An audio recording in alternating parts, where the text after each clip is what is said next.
Now, there are some reports during this period, however, of mob safe houses being attacked by entire hit squads.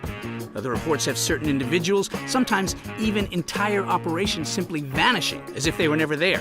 Now, one soldier, no matter how skilled, simply is not capable. Enough, Senator. It's like you people haven't heard a word I've said. Lincoln played it smart, always. I need to look at our options, come up with a plan. If the best play was to silently neutralize all the muscle in a joint, well, he was more than proficient in the art of the covert takedown.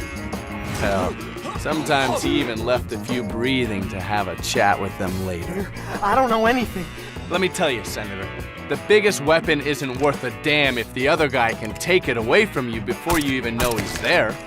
If the smart move was to trade blows, make examples out of a few guys, and no one did public and brutal like Lincoln Clay. The last place in the world you'd want to be is in a fist fight with that man. It didn't matter how hard you hit him. He never, ever stopped moving forward.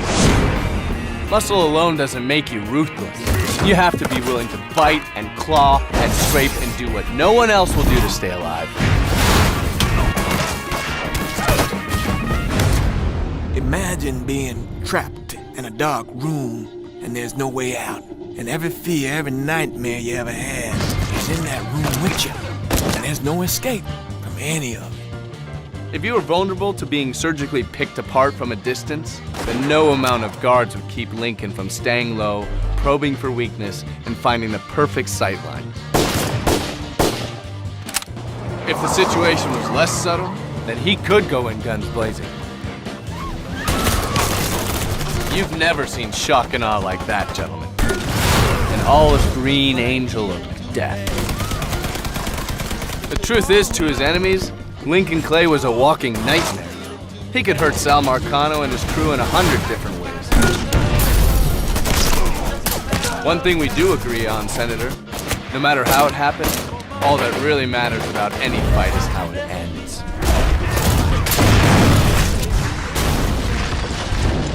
And who's left standing when it's over.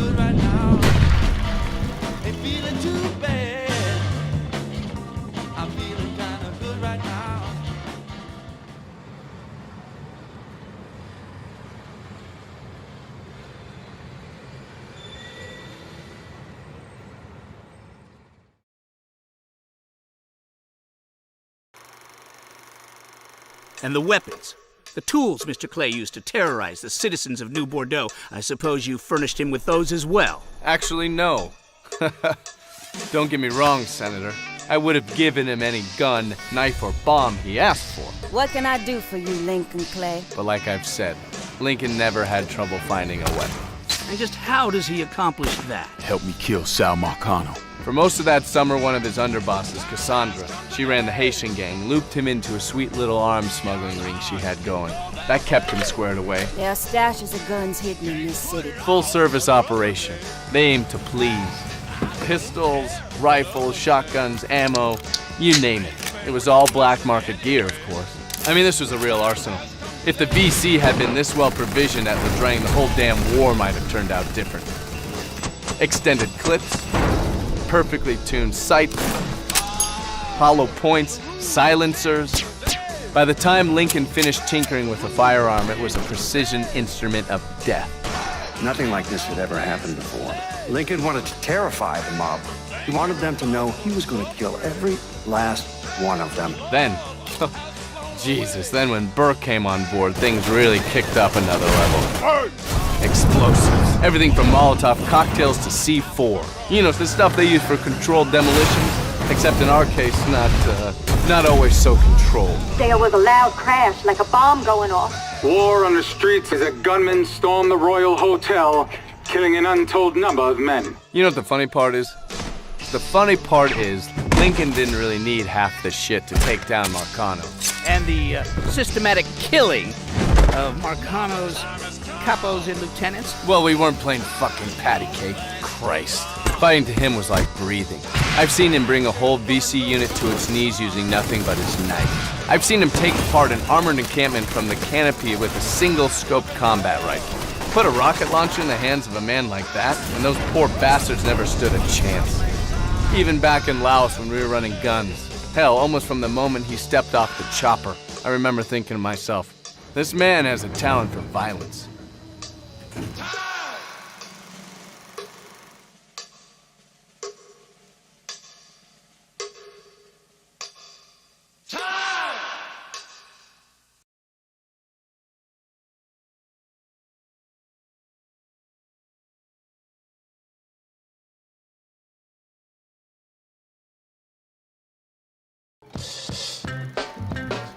I understand that Lincoln Clay's action were the result of a vendetta against Sal Marcano. But why did the pursuit of that vengeance lead Mr. Clay to unleash violence and destruction throughout the entire city? But Senator, that's the beautiful part. Sal owned New Bordeaux, so Lincoln could treat the whole city as one giant target.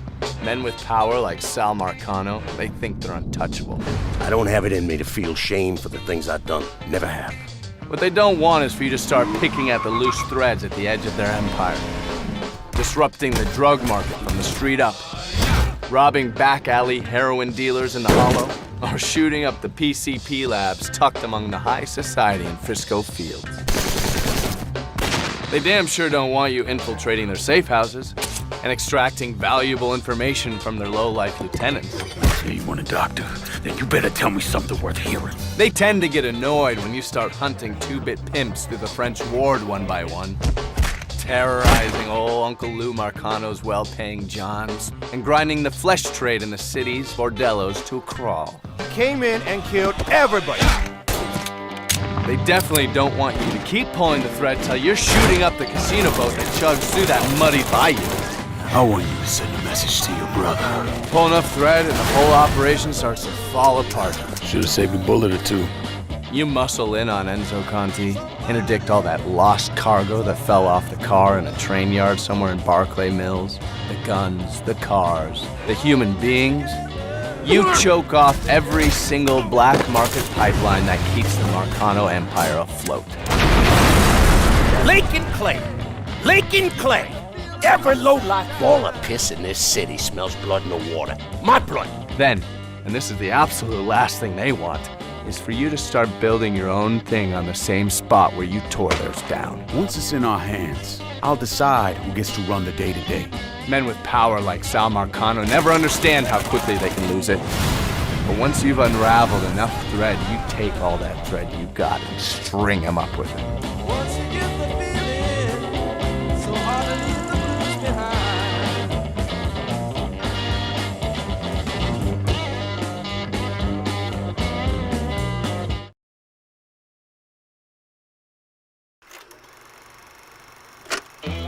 I'm curious, Mr. Donovan. How exactly did you amass such a detailed knowledge of New Bordeaux? Like I'd tell any of you assholes. Mr. Donovan, Look, New Bordeaux's more than an outline on a map. It's a collection of districts, cultures, people. My job was to listen and observe, identify the relevant target, provide Lincoln with a blueprint. He did the rest. could you give this committee an example of what you mean? Yeah, all right. Take Delray Hollow, where Lincoln grew up. The hollow's filled with pride, hope. But beneath that is a layer of fear, of anger, with a sense you gotta scratch and claw for everything. The fuck are you? Frisco Fields. Manicured lawns, perfect smiles, southern charm.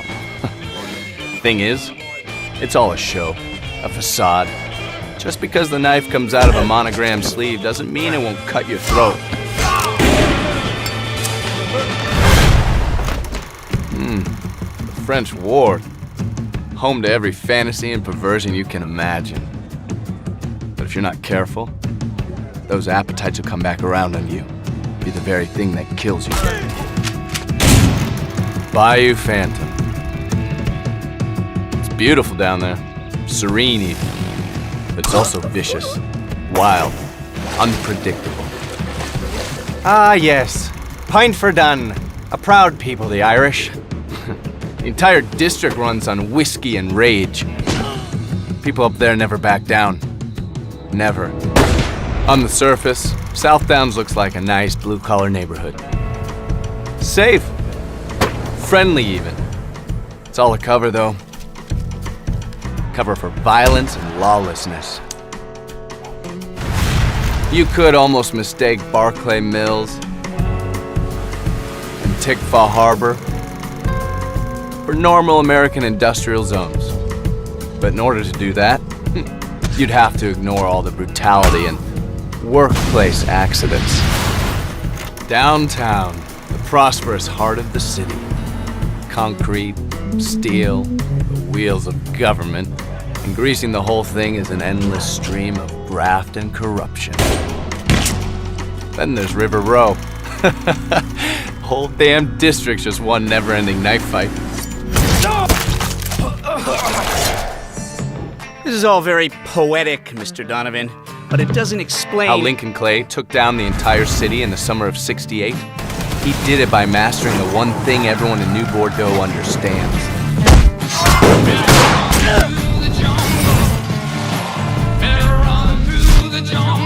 Power.